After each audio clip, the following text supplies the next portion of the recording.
Hello Tjhoko family, welcome. Happy Women's Day first of all to all our lovely Tjhoko tribe ladies. I hope you're being spoiled rotten.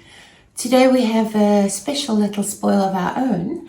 Tjhoko Paint is launching a starter pack of 12 beautiful colors, 3 of which are the primary colors plus black and white. So you are going to learn today how to mix actually any color you can think of.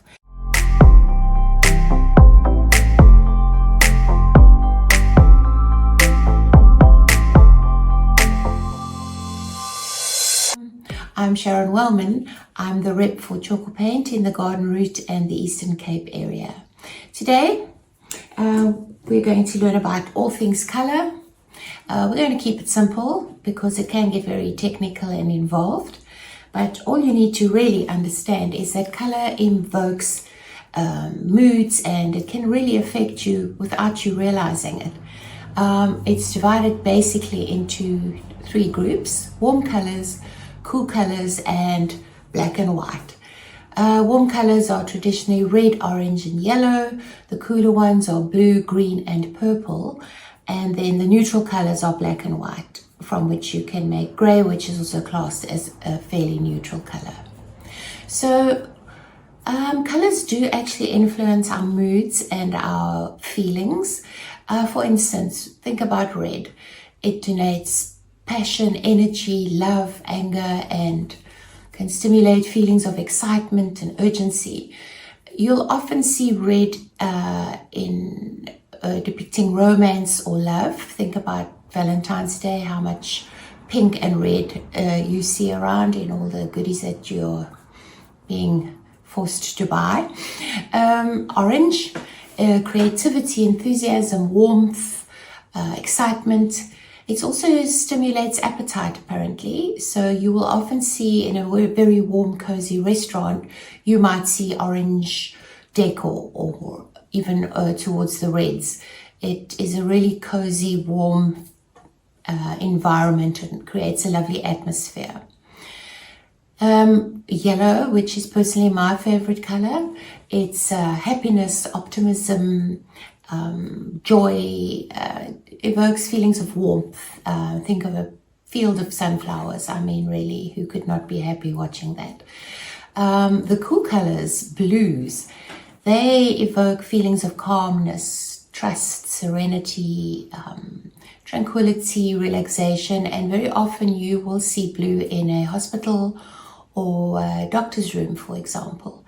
The same with green. It's for nature, growth, harmony, and rest and renewal, calmness. So you might also see that in a hospital. Purple, on the other hand, is more associated with luxury, opulence, wisdom. In the old days, it was probably a color associated with royalty. Also a degree of sophistication. Then you get the neutral colors, black, I would say elegance, sophistication, and often death or mourning. In designs, it's often used to create feelings of depth and contrast. White, we all know, innocence, purity, cleanliness, clarity. So you will often see white and even blue in, say, for instance, a washing powder ad.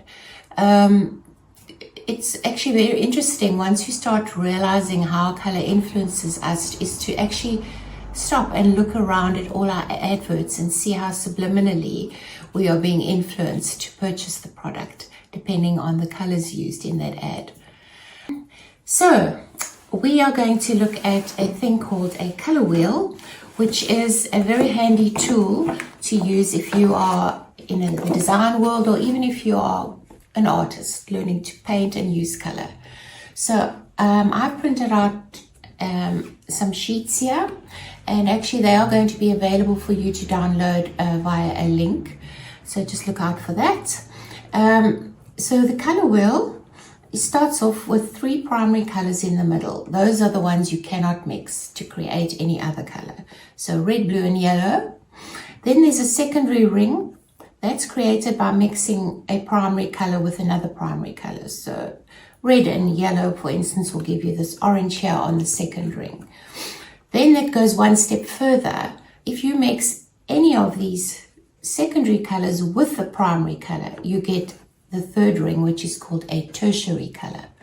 And we are going to try doing that today and just see what we come up with.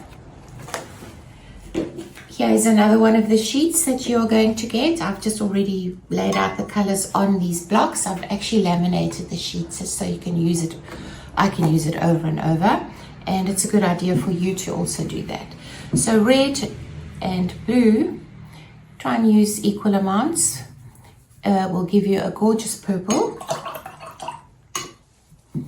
Then blue and yellow will give you a green.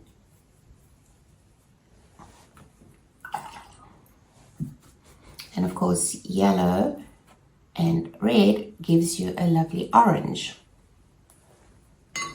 So these are the primary colors here. These become secondary colors, which is the second ring on your color wheel. Then you can of course, now we're going to mix that color with the primary color. So I have another sheet, which I've already laid out. So when you mix the primary red with the orange, you're going to get a warm red orange. The green with the yellow, you're going to get more of a leafy green. And so we go.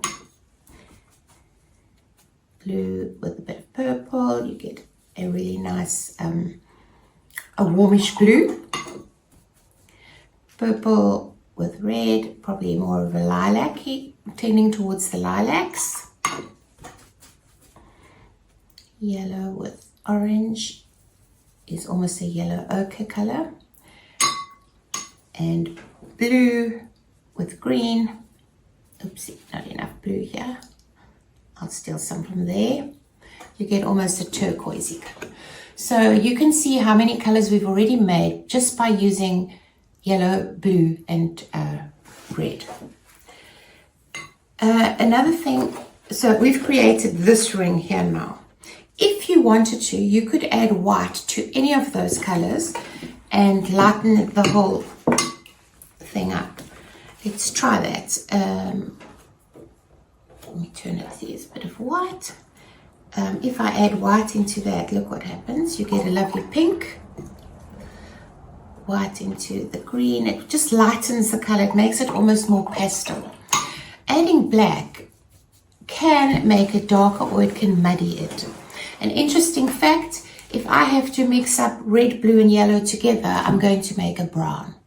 So you can add a bit of black to the brown to make a really dark brown, which is also quite nice. Another interesting thing is from the color wheel, colors on the opposite side of the wheel. They are called complementary. Here I've got a little sheet like this. So you can see blue and orange are complementary. That makes the colors really just pop.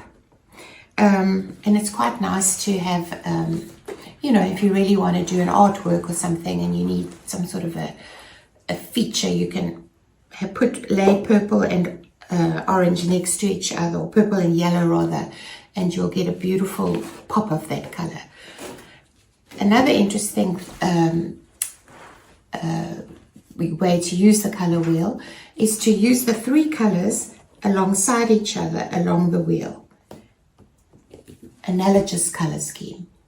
You will find a lot of this in branding, and in fact if you look at these three colors, there's a very well-known petrol brand that uses exactly those three colors.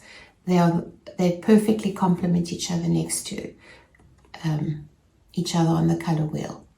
So these are all just little tricks that you can use. I want you to not be nervous.